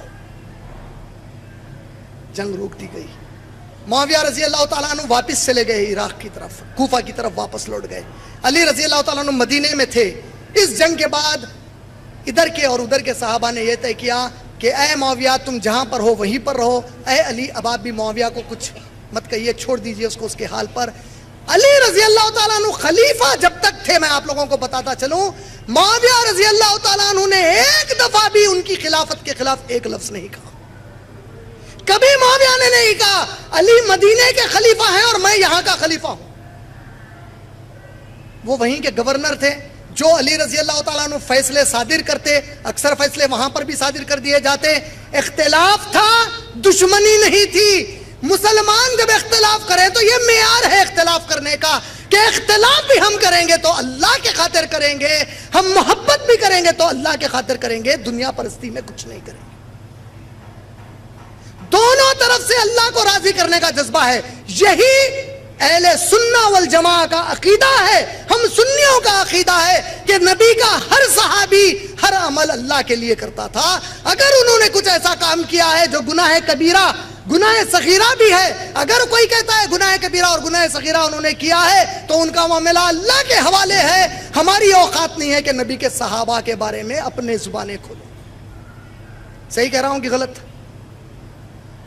یہ جنگ ہوئی، وہ چلے گئے۔ علی رضی اللہ تعالیٰ عنہ، دیکھو کتنا پاس ہے مدینے کا اور نبی کا ہمارے صلی اللہ علیہ وسلم کا۔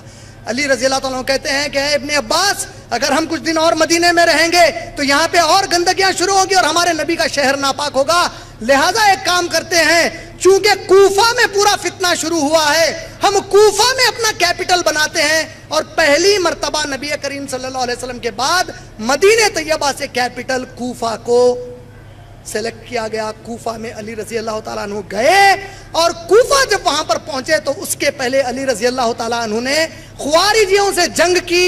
10,000 خوارج مارے گئے، 2,000 خوارج واپس کلمہ پڑھ کر آ گئے، بولے کہ ہم آپ کو اپنا امیر مانتے ہیں۔ ان میں سے کچھ منافق تھے، ڈر کے مارے آ گئے تھے، موقع کی تلاش میں تھے، اور ہمارے علی رضی اللہ تعالیٰ عنہ فجر کی نماز کے لیے نکلے، موقع کا فائدہ اٹھا کر علی رضی اللہ تعالیٰ عنہ کو قتل کر دیا گیا۔ کون قتل ہوئے؟ علی رضی اللہ تعالیٰ عنہ جب قتل ہوئے، دیکھو آپ لوگوں کو بول رہا تھا کہ میں جو بھی بات پہلے بول رہا ہوں ذرا یاد رکھنا، اب دیکھو کڑی بنتی ہو۔ ابو بکر صدیق کی خلافت 2.5 سال کی تھی۔ کتنے سال کی تھی؟ عمر رضی اللہ تعالیٰ عنہ کی 10 سال کی تھی، عثمان رضی اللہ تعالیٰ عنہ کی 13 سال کی تھی۔ 13 اور 10 کتنے ہوئے؟ 23 اور 2.5 کتنے ہوئے؟ علی رضی اللہ تعالیٰ عنہ کی 4 سال کی تھی، کتنے ہو گئے اب؟ 29 سال۔ اللہ کے نبی نے کیا کہا؟ میرے بعد خلافت راشدہ کتنے سال رہے گی؟ لیکن یہاں تو 29.5 ہو گئے۔ آپ جانتے ہیں کیا ہوا؟ حسن رضی اللہ تعالیٰ عنہ خلیفہ بنے 6 مہینے کے لیے۔ کبھی خلفائے راشدین میں آپ نے ان کا نام سنا آج تک؟ کتنے خلیفہ ہیں راشدین؟ صرف 4، ابو بکر، عمر، عثمان اور علی رضی اللہ تعالیٰ عنہ مجمعین۔ آپ جانتے ہیں حسن رضی اللہ تعالیٰ عنہ کا نام کیوں نہیں آتا؟ کیونکہ ادھر کے گھر والے بھلا دیے ان کا نام ہم کو، اس لیے کہ 6 مہینہ خلیفہ جب بنے تو تب بھی معاویہ رضی اللہ تعالیٰ عنہ نے نہیں کہا کہ میں خلیفہ بنوں گا۔ وہ خلیفہ تھے، معاویہ خاموش تھے۔ 6 مہینے گزرنے کے بعد ہمارے حسن رضی اللہ تعالیٰ عنہ نے اپنے خود کے نانا ہمارے رسول کریم صلی اللہ علیہ وسلم کی ایک پیشن گوئی کو پوری کیا۔ صحیح بخاری جلد نمبر 5 حدیث نمبر 87، بخاری جلد نمبر 5 حدیث نمبر 87، اللہ کے نبی کریم صلی اللہ علیہ وسلم نے فرمایا میرا حسن وہ ہے جو 2 مسلمان گروہ جب لڑیں گے تو ان کے درمیان معاہدے کا کام کرے گا، ان کے درمیان امن کا کام کرے گا۔ 6 مہینے کی خلافت کے بعد حسن رضی اللہ تعالیٰ عنہ خود سے جا کر معاویہ رضی اللہ تعالیٰ عنہ کے ہاتھ پر بیعت کر کے کہتے ہیں کہ اے معاویہ، میں اپنی بیعت آپ کو دیتا ہوں، آج سے آپ ہمارے خلیفہ ہیں۔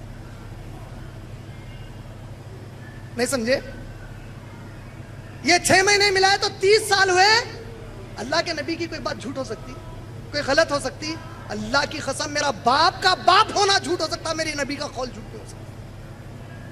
نبی نے کہا 30 سال، لیکن ہمارے لیے حسن رضی اللہ تعالیٰ عنہ کی خلافت بھلائی گئی، کیونکہ اگر ان کی خلافت کو مان لیا جائے تو انہوں نے معاویہ رضی اللہ تعالیٰ عنہ کے ہاتھ پر بیعت خود کی۔ تو تم جب اب معاویہ رضی اللہ تعالیٰ عنہ کو غلط کہو گے تو ہم پلٹ کر پوچھیں گے کیا بھائی حسین رضی اللہ تعالیٰ عنہ کے بڑے بھائی نے بیعت کی تھی، وہ غلط تھے کیا؟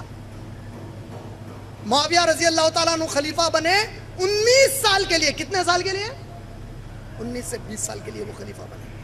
جب وہ خلیفہ بنے تو انہوں نے کبھی بھی کوئی فوج مدینے کو نہیں بھیجی یہ کہنے کے لیے کہ جاؤ اور حسین کو زبردستی کرو کہ وہ بھی خلافت کو میری قبول کریں۔ انہوں نے کبھی بھی ایسا نہیں کیا، اور 20 سال تک معاویہ رضی اللہ تعالیٰ کی خلافت میں ہمارے حسین رضی اللہ تعالیٰ عنہ نے بھی کبھی نہیں کہا کہ مجھے خلیفہ بننا ہے۔ اختلاف کا معیار دیکھ رہے ہیں، لیکن پیش کیسا کیا گیا پورا؟ انہوں نے وہاں جبر نہیں کیا، انہوں نے یہاں جبر نہیں کیا۔ معاویہ رضی اللہ تعالیٰ عنہ جب گزر گئے تو یزید بن معاویہ رضی اللہ تعالیٰ عنہ خلیفہ بنائے گئے۔ کون بنائے گئے؟ میں یزید کو رضی اللہ تعالیٰ عنہ نہیں بولا، یزید بن معاویہ رضی اللہ تعالیٰ عنہ خلیفہ بنائے گئے۔ جب وہ خلیفہ بنائے گئے اس وقت شروع ہوا کوفیوں کے خطوط کا سلسلہ۔ حسین رضی اللہ تعالیٰ خط پر خط لکھتے، خط پر خط لکھتے اور کہتے کہ اے حسین یہ یزید عیاش ہے، اے حسین یہ بے نمازی ہے، اے حسین یہ عیاش ہے، تم آؤ اے حسین ہم آپ کے ہاتھ پہ بیعت کرتے ہیں۔ لگ بھگ 60,000 خط لکھے گئے۔ حسین رضی اللہ تعالیٰ عنہ جب پہلے شروع میں خط آنے لگے چھوڑ دینے لگے، بعد میں چونکہ آتے ہی جاتے ہیں اب توجہ دینے لگے۔ جب توجہ دینی شروع کی تو ان کوفیوں کی خواہش تھی کہ نبی صلی اللہ علیہ وسلم کے پورے گھرانے کو ختم کریں، کیونکہ کوفیوں کے پیچھے دماغ کس کا تھا؟ یہودیوں کا تھا۔ بدلے کی تڑپ تھی کہ اچھا ہمارے پہ قبضہ کیے، ہم کو مدینے سے باہر کیے۔ اللہ کے نبی صلی اللہ علیہ وسلم دیکھو ہمارے نبی صلی اللہ علیہ وسلم کیا کیے؟ مدینے کے حدود میں یہودی بھی پہلے رہتے تھے، ان لوگوں نے ایک صحابیہ کے ساتھ چھیڑ چھاڑ کی۔ کیا کی ان لوگوں نے؟ پورے یہودیوں کو مدینے کے باہر کر دیا۔ آج تو مسلمان خود اپنی بہنوں کو چھیڑتا ہے۔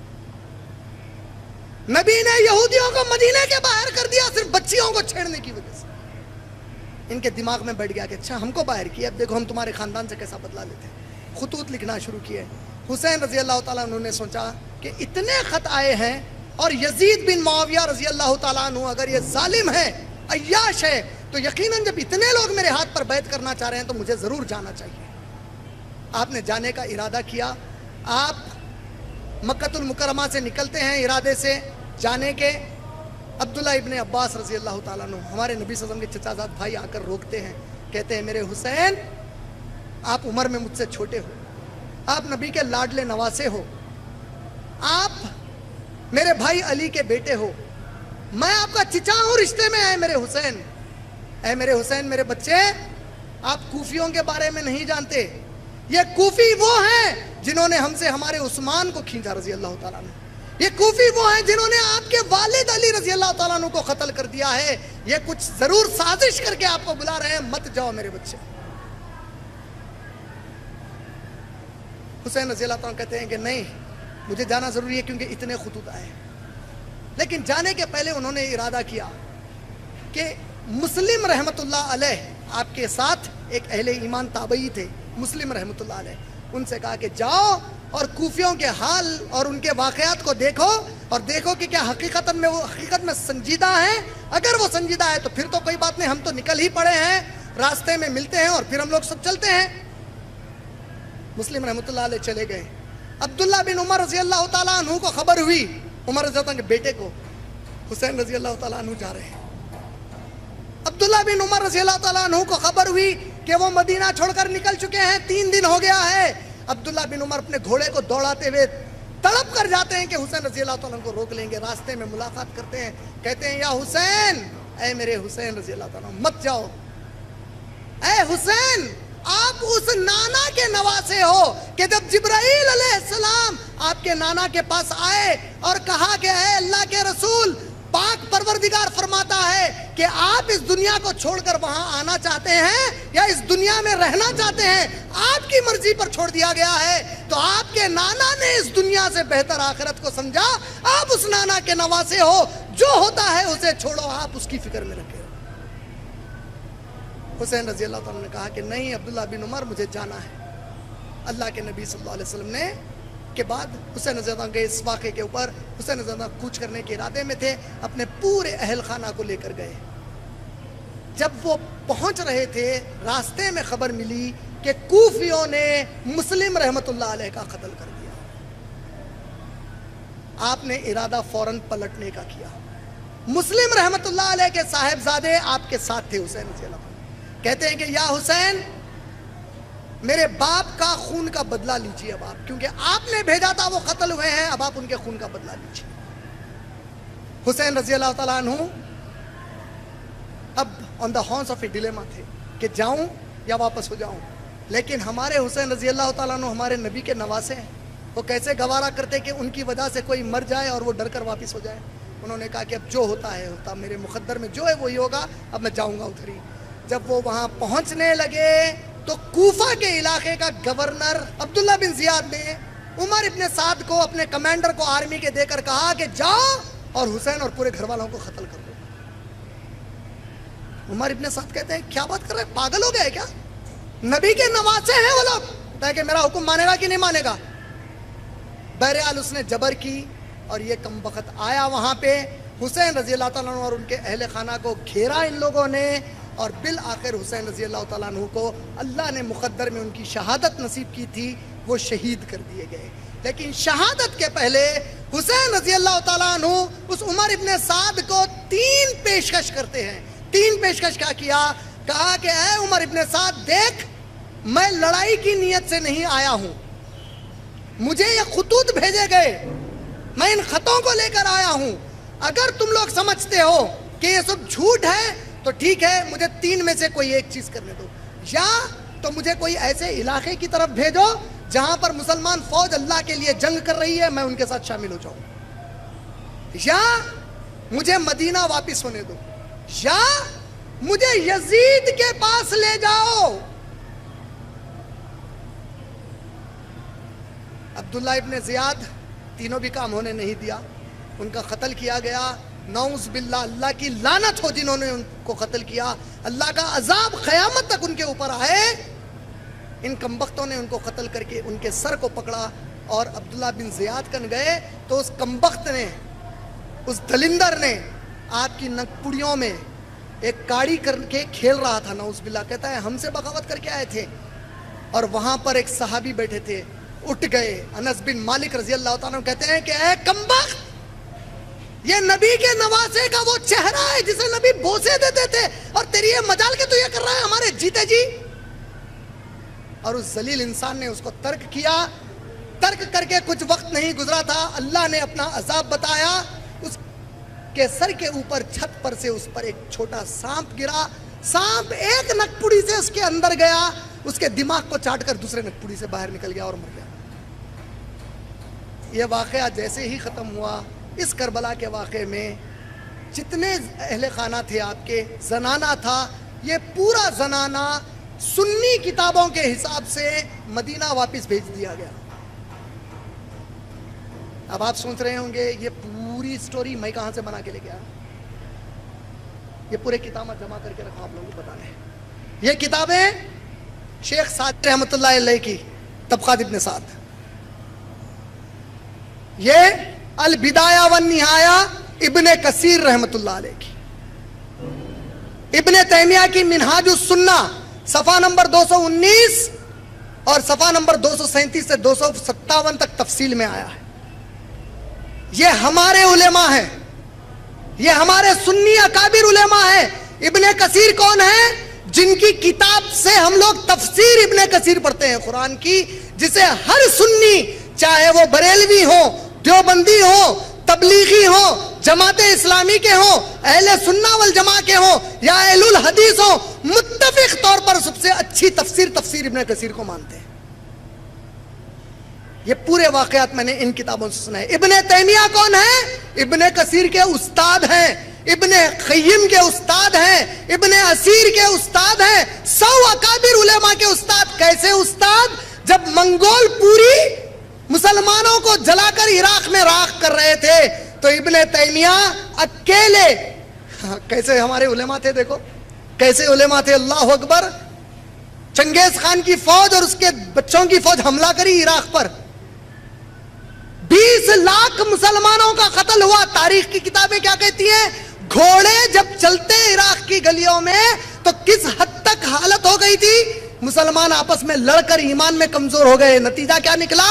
جنگلی قوم ان کے اوپر وارد ہوئی اور گھوڑے چلتے تو مسلمانوں کے خون کا کیچڑ ہوتا ہوا. ایک چنگیزی کسی مسلمان کو راستے میں ملتا تو کہتا ٹھہر, میں بھی گھر سے تلوار لاتا ہوں. اتنا ڈر گیا تھا مسلمان کہ اس کے تلوار لانے تک ٹھہرا رہتا, وہ آ کے اسے قتل کر کے جاتا. آپ لوگ سوچ رہے ہوں گے کہ ایسا ہو بھی سکتا کیا؟ ایسا آج بھی ہوا بھائی.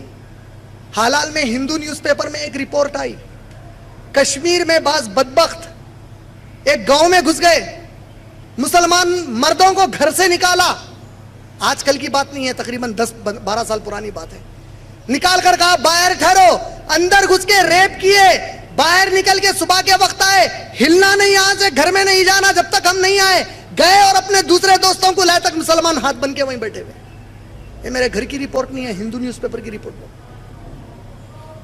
جب تم آپس میں لڑتے, اللہ نے قرآن میں کہا ہے, سورہ انفال آیت نمبر 20, اے لوگوں جو ایمان لائے ہو, اللہ اور رسول کی اطاعت کرنے والے بن جاؤ اور آپس میں جھگڑے نہ کرو. اگر تم آپس میں جھگڑے کرو گے اللہ تمہاری ہوا اکھاڑ کر پھینک دے گا. اللہ نے سزا دی ہم کو. اور اس واقعے کے بعد ہم کو جو سبق ملے یہی ملے کہ ہمارے سامنے ابھی تک ایک واقعہ تھا, اب یہ ایک واقعہ آپ کے سامنے آیا, اب آپ کے اختیار میں ہے. آپ ہمارے ان اکابر علماء کو مانیں یا ان کو رد کریں, آپ اور اللہ بہتر جاننے والا. اگر آپ لوگ اپنے صحابہ کی عزت بچانا چاہتے ہو تو علامہ اقبال کا ایک شعر کہہ کر اپنی گفتگو کو ختم کر دوں گا. علامہ اقبال کہتے ہیں, سبق پھر پڑھ صداقت کا, سبق پھر پڑھ ابو بکر صدیق کا, سبق پھر پڑھ صداقت کا, عدالت کا عمر رضی اللہ تعالیٰ عنہ کا, شجاعت کا علی رضی اللہ تعالیٰ عنہ کی بہادری کا. سبق پھر پڑھ صداقت کا, عدالت کا, شجاعت کا, کام لیا جائے گا تجھ سے دنیا کی امامت کا. وآخر دعوان الحمدللہ رب العالمین.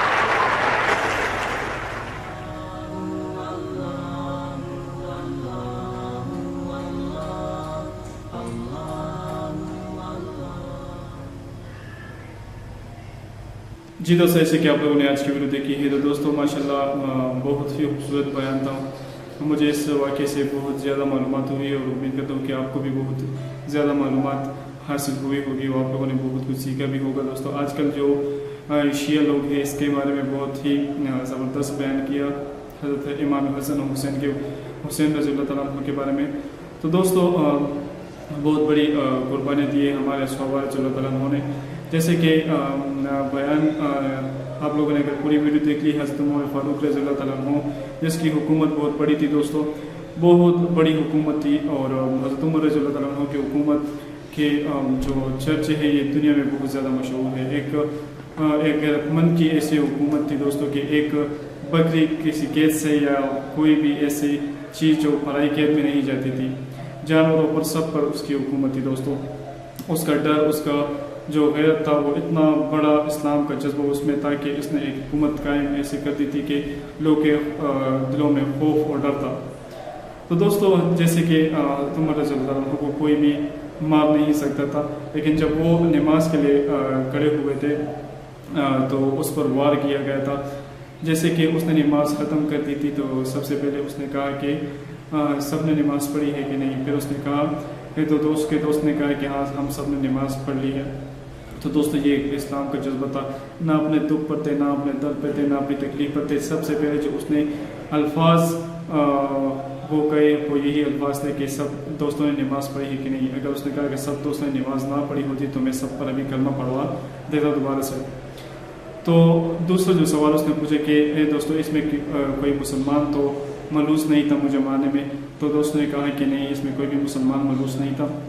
تو اس نے اللہ تعالیٰ کا شکر ادا کیا کہ اللہ تعالیٰ آپ کا لاکھ لاکھ شکر ہے کہ اس میں کوئی بھی مسلمان ملوث نہیں تھا. دوستو اس طرح جو ہے حضرت عمر رضی اللہ تعالیٰ عنہ کے انتقال کے بعد حضرت عثمان غنی رضی اللہ تعالیٰ عنہ کی جب خلافت کا دور آیا تو اس نے بھی جو اپنی ذمہ داری تھی وہ نبھائی ہے. اپنے جو جتنے بھی ساتھی تھے وہ جنگ کے لیے وہاں پہ بھیجے ہیں کہ اسلام کا پیغام وہاں تک پہنچایا جائے. پھر وہاں سے عمان سے ایک بندہ آیا دوستو اور ایک بہت بڑی سازش کے طور پر کہ میں حضرت عثمان غنی رضی اللہ تعالیٰ عنہ کے ساتھ ملنا چاہتا ہوں اور میں اس کے ہاتھ سے بیعت لینا چاہتا ہوں. جب اس دوستوں نے جو ہے اس بندے کو لے کر گئے اور حضرت عثمان غنی رضی اللہ تعالیٰ عنہ کے ساتھ ملایا تو اس کے جو الفاظ تھے اس الفاظ کے ذریعے جو دنیا میں فرقے بنے ہیں اس غلط فہمی سے، یہ اس کی وجہ سے اس یہودی کی وجہ سے دوستو جو کہ اس سازش کے طور پر آیا تھا. جیسے کہ حضرت عثمان غنی رضی اللہ تعالیٰ عنہ کو اس نے کہا کہ جب حضرت محمد صلی اللہ علیہ وآلہ وسلم کا خاندان کا شخص ہے حضرت علی رضی اللہ تعالیٰ عنہ کے، تو پھر آپ لوگ کیسے کسی اور کو خلیفہ بنا سکتے ہیں. پھر جتنے بھی وہاں پہ لوگ تھے ان لوگوں نے اس کو گاؤں سے نکال دیا. پھر اس نے کہیں اور ٹھکانہ بنا لیا. تو دوستو اس بندے نے پھر کیا کیا، جنگ کے لیے جو بندے گئے تھے مسلمان ہوئے تھے جنگ کے لیے گئے تھے ان کے پاس اتنا علم نہیں تھا، وہاں پہ جا کر اس نے کہا کہ میں ابھی آیا ہوں جو کہ حضرت عثمان غنی رضی اللہ تعالیٰ عنہ جو ہے وہ حضرت محمد صلی اللہ علیہ وآلہ وسلم پر حضرت محمد صلی اللہ علیہ وسلم کے خاندان پر ان کی فیملی پر وہ ظلم کر رہے ہیں. وہ لوگ بھی دوستوں جذبات میں آ گئے، ان لوگوں نے وہاں سے آئے ہیں. اور پھر اس بندے نے ان کے پاس تو علم بھی نہیں تھا، کچھ بھی نہیں تھے. حضرت علی رضی اللہ عنہ اور حضرت امام حسین اور حضرت رضی اللہ تعالیٰ عنہ وہ کام بھائی گئے تھے، عمرے کے لیے گئے تھے. تو اس طرح وہ لوگ آئے ہیں اور حضرت عثمان غنی رضی اللہ تعالیٰ عنہ کو ان لوگوں نے قید کر دیا. تو دوستوں کہنے میں آتا ہے کہ یہ قید بہت زیادہ تکلیف دہ قید تھی. حضرت عثمان غنی رضی اللہ تعالیٰ عنہ کو 3 مہینے تک نہ کوئی پانی دی ان لوگوں نے، نہ کوئی خوراک، کوئی بھی ایسی چیز نہیں دی ان لوگوں نے. بہت بڑی تکلیف. حضرت عثمان غنی رضی اللہ تعالیٰ عنہ جیل کی چھت پر آئے ہیں. اس نے کہا ہے کہ اے لوگوں، تو میں نے تو حضرت محمد صلی اللہ علیہ وآلہ وسلم کے کہنے پر وہ کنواں جو ہے وہ آپ لوگ کے لیے خریدا تھا جو آپ لوگ پیسوں پر پانی لے کر جاتے تھے، کیا اس کنویں سے بھی مجھے تھوڑا سا پانی نہیں ملتا تھا؟ تو دوستو تھوڑا سا سوچیے کتنی بڑی تکلیف دہ جو ہے وہ بات ہے. جس بندے نے اپنا جمع پونجی وہ لگا دی وہ ان لوگوں کے لیے جو کہ پیسوں پر پانی دیتے تھے، درہم دیتے تھے، دینار دیتے تھے، ان سے پانی خریدتے تھے، جو کہ حضرت عثمان غنی رضی اللہ تعالیٰ عنہ نے ان کے لیے کنواں جو ہے وہ خرید کر دے دیا. تو دوستو جب حضرت علی رضی اللہ تعالیٰ عنہ آئے، حضرت امام حسن حسین رضی اللہ تعالیٰ عنہ کے پاس آئے تو وہ بہت زیادہ غصہ ہوئے کہ آپ لوگوں کے ہوتے ہوئے حضرت عثمان غنی رضی اللہ عنہ پہ اتنا ظلم ہوا، یہ کیوں ہوا؟ تو پھر لوگ تو دوستوں سازشوں پر اتنے ان کے دماغ جو تھے ان لوگوں نے کام چھوڑ دیا تھا کہ پھر بہت سے سازشوں کے باوجود حضرت عثمان غنی رضی اللہ عنہ کو مار دیا تھا۔ پھر لوگ وہی سازشوں والے لوگ آئے حضرت علی رضی اللہ عنہ سے کہا کہ اے علی، آپ تو حضرت محمد صلی اللہ علیہ وآلہ وسلم کے خاندان ہیں، ابھی ہم آپ کو ہی خلیفہ بنائیں گے۔ تو پھر حضرت علی رضی اللہ عنہ خلیفہ بن گئے۔ پھر ان لوگوں نے بھی بہت زیادہ سازشیں کی، اتنی بہت انتہائی سازشیں بنائی دوستوں کہ حضرت علی رضی اللہ عنہ کو بھی قتل کر دیا تھا۔ پھر 6 مہینے تک حضرت امام حسن رضی اللہ عنہ کی حکومت تھی۔ حضرت محمد صلی اللہ علیہ وآلہ وسلم نے جو باتیں کی تھی دوستوں وہ سچ ہو گئی تھی، وہ سچ ہو گئی تھی کہ 30 وقت تک حکومت قائم رہے گی۔ پھر جو اس کے بعد جو ہے ایک اور صحابی کی جو حکومت آئی ہے، پھر ان یزیدوں نے، ان یہودی نے دوستوں ان کو بھی جو ہے وہ قتل کر دیا تھا۔ پھر حضرت امام حسن جو ہے وہ روانہ ہو گئے تھے کہ ان یہودیوں نے مجھے اتنے لیٹر لکھے ہیں، صحیح خطوط لکھے ہیں کہ آپ آئے ہو، ہم آپ کے ہاتھ سے بیعت لینا چاہتے ہیں، ہم مسلمان ہونا چاہتے ہیں، ہم سیدھے راستے پر آنا چاہتے ہیں۔ وہ بھی ان کی ایک بہت بڑی سازش تھی دوستوں۔ جب حضرت حسن رضی اللہ عنہ جب روانہ ہوئے تو بہت سے لوگوں نے اس کو منع بھی کیا ہے کہ آپ مت جائیں، یہ لوگ آپ کے لیے سازش کر رہے ہیں۔ تو دوستو پھر بھی حضرت امام حسن رضی اللہ عنہ وہ نہیں مانے اور وہ اپنے راستے پر جا رہے تھے۔ جو بندہ حضرت امام حسن رضی اللہ عنہ نے بھیجا تھا کہ آپ جاؤ اور وہاں ان کی سازشیں چیک کرو کہ وہ لوگ میرے خلاف کیا سازشیں بنا رہی ہیں۔ جیسے کہ وہ لوگ چلے گئے دوستوں، وہ بندہ چلے گئے ان کی سازشیں دیکھنے کے لیے، تو ان یہودی نے اس کو بھی مار دیا تھا۔ تو پھر جو بندہ حضرت حسن رضی اللہ عنہ کے ساتھ تھا تو اس نے کہا کہ اے حسن، ان لوگوں نے تو میرے باپ کو مارا ہے، تو ابھی آپ ایسے کام کریں کہ میرے باپ کا بدلہ لیں گے۔ کیونکہ دوستو حضرت محمد صلی اللہ علیہ وآلہ وسلم کے ساتھیوں میں اگر کسی کو بھی کوئی مار لیتا، غیر مسلم نان مسلم جتنے بھی کوئی مار لیتا، تو حضرت محمد صلی اللہ علیہ وآلہ وسلم اس کا بدلہ خواہ لیتا، بدلے کے بغیر وہ لوگ نہیں رہ سکتے تھے۔ تو دوستو حضرت امام حسن رضی اللہ عنہ نے کیا کیا، اس نے کہا کہ ہاں اب تو جو بھی ہو بس مجھے جانا ہے۔ تو وہاں پہ وہ گئے ہیں اپنے خاندان کے ساتھ، اپنی فیملی کے ساتھ وہاں پہ گئے ہیں۔ ان لوگوں نے پھر حضرت امام حسن رضی اللہ عنہ کے ساتھ بہت زیادتی کی دوستوں، اس کو قتل کر دیا گیا، اس کی جو گردن تھی وہ کاٹ لی گئی تھی، اور پھر اس کی جو گردن کے ساتھ ان لوگوں نے کیا تلوار پر ان لوگوں نے رکھا تھا۔ اس طرح جو ہے حضرت امام حسن کو رضی اللہ عنہ کو بھی شہید کر دیا تھا دوستوں۔ اس طرح اگر دیکھا جائے دوستوں کہ ہمارے صحابہ نے بہت بڑی قربانیاں دی ہے۔ حضرت عمر فاروق رضی اللہ عنہ، حضرت علی رضی اللہ عنہ، حضرت عثمان غنی رضی اللہ عنہ، تو اس طرح صحابہ نے بھی بہت بڑی قربانیاں دی ہے، جو کہ آج کل یہ لوگ شیعہ لوگ جو ہے یہ ماتم منا رہے ہیں کہ حضرت امام حسن، حضرت امام حسین، تو یہ لوگ یہ باتیں اپنے ذہن میں کیوں نہیں رکھتے ہیں کہ ہمارے اور بھی صحابہ ہیں جن لوگوں نے اسلام کی خاطر بہت بڑی قربانی دی ہے دوستوں۔ جیسے کہ ایک غیرت مند انسان حضرت عمر فاروق رضی اللہ عنہ کو واقعہ کتابیں ہمیں دیکھے تو ہماری آنکھیں کھل جائیں گی، ہمارے بدن پر جو ہے وہ بال کڑے ہو جائیں گے کہ ان لوگوں نے بہت بڑی قربانی دی ہے دوستوں۔ حضرت عثمان غنی رضی اللہ عنہ جو کہ بہت بڑا امیر تھا دوستوں، وہ اپنے خزانے سب کچھ ختم کر کے اسلام کی خاطر وہ آئے ہیں، اپنی زندگی اسلام کی خاطر جو جہادوں پر یہی گزار دی تھی دوستوں۔ ان کی جو قربانیاں تھی ان لوگوں کو بھی بہت سختی سے مارا گیا، ان لوگوں نے سازشوں سے قتل کر دیا۔ پھر حضرت علی رضی اللہ عنہ جب آئے دوستوں، ان نے بھی بہت انتہائی قربانی دی ہے، پھر ان لوگوں کو بھی قتل کر دیا گیا۔ تو دوستوں اگر سوچا جائے تو ہر ایک صحابی نے اسلام کی خاطر بہت زیادہ جنگیں لڑی ہیں اور بہت زیادہ قربانی دی ہے، وہ جان ہے، وہ مال ہے، وہ کچھ بھی ہے، بہت زیادہ قربانی دی ہے۔ اگر ان صحابہ سے اگر کوئی غلطی بھی ہوئی ہو دوستوں تو وہ اللہ جانے ان کو اللہ تعالیٰ نے معافی بھی کر دی ہے۔ جیسے کہ بیان میں آپ لوگوں نے اگر پوری ویڈیو دیکھ لی ہے، جب حضرت محمد صلی اللہ علیہ وآلہ وسلم نے جنگ کا اعلان کر دیا تھا کہ آ جاؤ جنگ کے لیے، آ جاؤ اسلام کی خاطر، اگر آپ اسلام کی خاطر لیکن گھروں سے نکل آؤ، ابھی جنگ کا ٹائم ہے۔ تو کہنے میں آتا ہے کہ ایک صحابی تھا جس نے ابھی شادی کی تھی، شادی کی اس کی رات تھی، جب